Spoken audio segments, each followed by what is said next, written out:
Batkay Technologies. I'm here today to show you what the RAM-5 flexible shaft is.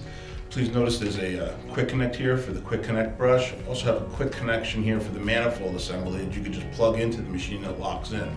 Notice the shaft stop here, so the shaft does not get sucked up into the machine with using the gun. We also have the regular standard threaded cable.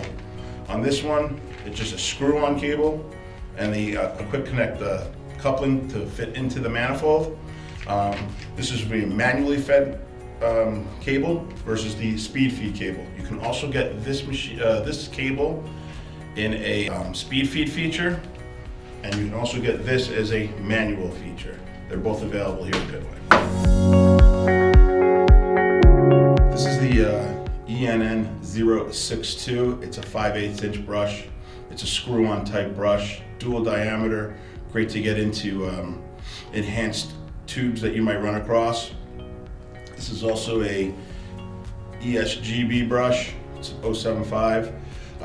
This will get into tubes that have an enhancement as well. The beginning of it will get into the tube, the middle part will get into the ruts of the tube, and the back part of the bristle will just help dislodge the product that is in the tube.